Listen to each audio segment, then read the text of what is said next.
see the artist as a child, held up to his own reflection by his mother. Look at how his own image fills him with mastery and joy. This mirror stage is a normal part of every child's development, but with this infant, look at what happens next. He becomes absolutely fixated with his own image. He falls in love with it and becomes obsessed with its perfection. Notice the resolute satisfaction on the face, the hands folded over the immature genitals, secretly nursing an erotic desire for self. This obsessive attachment to his mirror image during infancy is the seminal cause of his psychosis. The man that was this child spends his life trying to replay this moment of ecstatic self-recognition and uses his craft as a platform for self-admiration. When I went to live in London in 1993, I had my photograph taken. In an absurd moment when I still thought that I would become a famous actor, I had one of those black and white publicity shots taken by Jeff Shields, photographer to the stars. When I arrived at his studio, I was greeted by pictures he had taken of famous actors and actresses, amongst which was a rather sultry portrait of Rupert Graves, who I'd fancied for ages. Did I feel that I could ever be part of these images, fancied like Rupert Graves, or was I just an imposter? Of course, I ordered far too many reproductions, and as I recall, I only ever sent 3 of them off for acting jobs, none of which I successfully secured. One afternoon, sitting in Diana's Diner in Endell Street in Covent Garden, a cafe which is plastered with such publicity shots, framed and signed to Pino, maybe he was the owner, by the stars themselves, I took one out of my bag, in those days I always kept a few with me just in case, and stuck it to the wall with chewing gum underneath Anthony Hopkins. I signed it to Pino, great meals, yours, Joshua Safair. I didn't really think about it again until one of the security staff at Central St Martin's College of Art and Design, where I was studying, came up to me and said, "I've seen your picture in the cafe around the corner. Are you famous or something?" Now, while I admitted that it was all a ruse, I was secretly delighted that I had been recognised, albeit under false pretences, and also that the photograph, which I hadn't revisited, was still where I had planted it. Over 3 years later, in 1997, it was still there. The chewing gum had lost its stick, and now it was supported by Anthony Hopkins' frame. The little piece of Pino was hardly visible without close inspection, but the photograph was still there. And through those years that I was in London, trying to work out what to do with my life, what I was, its presence in Diana's Diner was a recurrent source of pleasure and inspiration.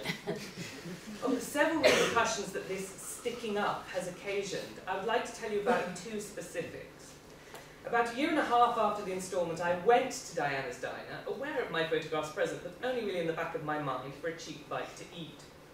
The waiter, could this be Pino, recognised me as the flesh version of my image, and nodding to it, he let out with a loud southern Mediterranean, "Hi, it's you!" Slightly embarrassed by this acknowledgement, I blurted out, "Oh yes, you see I still do come here after all." "So how's it going?" he questioned. Because I was aware that he thought that I must be a famous actor, I became suddenly anxious that I should give him what I thought he would want. So I invented this narrative of my current roles in film and television. He seemed quite satisfied. The other experience that I would like to mention is that of one of several friends that stumbled upon this image and had a completely different reaction to that of the waiter. Visiting Diana's Diner with some associates from work and noticing my Jeff Shields reproduction on the wall, an acquaintance of mine turned to his colleagues. "That," he said, "is an installation." It occurs to me that this one uncalculated act, I've become, albeit momentarily, both an artist and a star. Not through my own volition or against it, but because of the ways that signifiers are taken on board. And more than anything, it has shown that one gesture can have many meanings, and specifically, it has given me a way of thinking about the relationship between performance and fine art. And that's what I would like to concentrate on this evening while showing you some of the work that I've been making over the last few years, the relationship between performance and fine art.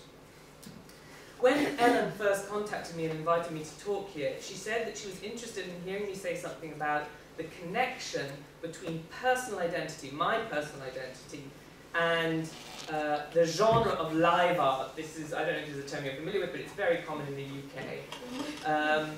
And it's true that during the first years of my professional artistic output, I was making work that was a kind of a rite of passage. Work that was personal, or where the personal became political, often making an exhibition out of myself. And although the modes of delivery that I used, comedic turns, video shorts, and especially performative lectures, are still an important, but I would say secondary strand to my practice, in a way I have exhausted, perhaps temporarily, my body and my life story as direct stock of raw material, and I've become more interested in what art practice can do as a direct challenge to members of the public. So, what is it that I think that I am now doing? I want to make art events, performances and exhibitions that often involve the participation of members of the public. I want to show that the ordinary and the overlooked can be visually spectacular. I want to enable people to see the world as a place of potentiality and to become more active citizens. I also deliver lectures, workshops and mentoring for art and performance students, and produce publications and art education resources for the culturally curious. And I work internationally with a base in the UK. So that, to use the increasingly pervasive language of the cultural industries, is my mission. And now I'm going to talk about the work, and I'm going to, for the most part, drop these notes as I do so. I realised recently when I was putting together a talk for another context that my work, the work that I'm making over the last 3 or 4 years, can really be divided into 3 themes. And so I've divided my presentation to those 3 themes. They are rubbish, that is to say what you throw out, collections, that is to say what you choose to keep, and names, my name, your name. I didn't really think about that, but the work does really fit into those categories, so I'm going to talk in those categories. And the first category is rubbish. And the first piece of work, I'm going to talk about this work, and I'm going to talk about it just very matter-of-factly. And that's not because I don't think that there is a critical context for this work, but it's because I want to present to you just what I think happened, and for you to, if you have any questions afterwards, I'll be happy to answer them, but I'm not going to present it in terms of that critical or academic context. So the first piece of work I'm going to show you is called Scavengers. I made this several times. I made this in the Turbine Hall at Tate Modern. This version that you're looking at now is from the Museum of Modern Art in San Francisco, and I made it most recently in Edinburgh. And what happens in Scavengers is that members of the public form teams, and they are issued with clues. This is San Francisco, everybody dressed up in San Francisco. Or they're issued with clues of objects that they have to find. These aren't objects that I've planted, they're just things they have to somehow get hold of. And some of the clues are performance clues. So they go to a certain place at a certain time, they meet someone, they have some kind of interaction. That gives them the clue of the object they have to bring back. People bring these objects back to the gallery. They're doing this for a cash prize. In San Francisco, it was $4,000, so it's a substantial cash prize. Objects could be as small as a pin or as big as a double mattress here. They bring these back, and then they're marked by a series of curators. I spent the day with curators. These are curators not just from San Francisco, remember, but from across the museums and galleries of San Francisco. The objects are marked to quite strict criteria. There's a very vulgar prize giving, $4,000 in the Museum of Modern Art. We drove, I don't know if you can see there, a limousine into the museum. It was fantastic, that moment. This was very nice in the museum. This is a woman here from the IRS, that's the tax authority. So sign a waiver. And then overnight, I form an exhibition with these objects. So here's, I don't know if you've been to this museum, but it's a high modernist granite and marble, very imposing building. In the main vestibule, here's a low-riser plinth with about 50 toilets on. That was one of the things people had to bring back. Here's a stack of mattresses. So all clue ones exhibited together, all clue twos together, etc. Here's somebody got it wrong, they brought a door instead of a mattress. So. This exhibition runs in the gallery just as a normal exhibition would. This is one of my favourites. This is any action hero that is not Superman dressed as Superman. Some things are easy to get but difficult to bring back. And I'm just going to show you a quick, it's about 6 minutes long video. This was a BBC 2 programme called The Culture Show. I'm just showing you this version. It's very TV, so this is not the way that I documented this myself. It's not the way I would choose to document it, but it's just much shorter. So I thought tonight I would just show you this. They follow one team. Festival Scavengers. It's an artistic treasure hunt that sends teams around the city solving clues and generating mini works of art as they go. Everything that's produced is then turned into an exhibition. We followed one of the teams on their creative quest. Meet the Underground Overground Task Force. 4 friends with a Wombles fetish who've entered the art festival scavenger hunt. It's already been staged in London and San Francisco, but this is the first time it's been brought to Edinburgh. It's good to see so many people up for it, actually. It's a really good crowd, and everyone's quite on the fit, which means everyone's going to be running around, so it's scary. I just want the clues now. I want to know. Yeah. I want to know if we can work it out. Good morning, scavengers!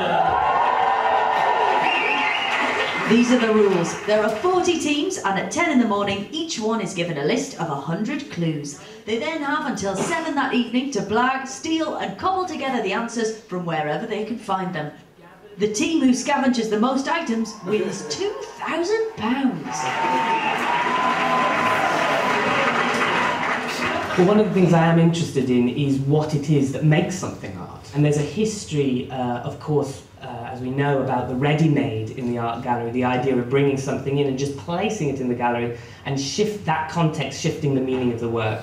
And so I'm trying to push that a little bit further by literally taking rubbish and putting it in the gallery. Okay, you may now open the clue. 10 o'clock and our Wombles are off and scavenging.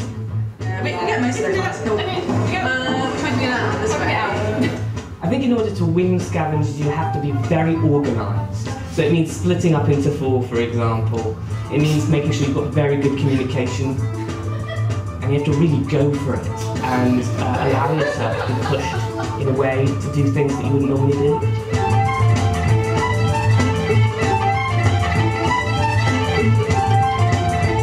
Some of the clues are fairly straightforward. Thank you so much, you're an absolute gentleman. Others involve having to perform something before you're told what the clue is. Good work, Twinkle Toes. 60 points in the bag. I'll take dancing, but I got the clue, and it sounds like the clue is a badge of some sort with your team name on it. We are sorted. As morning turns into afternoon, our team have ticked off 30 clues, but there's still a lot of scavenging to be done. Hey, so the enormous grin on my face is because I've just beaten another festival scavenger to the prime booting of a dressing table. Look what we've got a picture of Charlotte in the photo booth. We've got some little ones too. Fantastic. That's not just any stuffed toy. Thank you. Was this dump kit? Thank you. Kitchen sink. There we go. One more.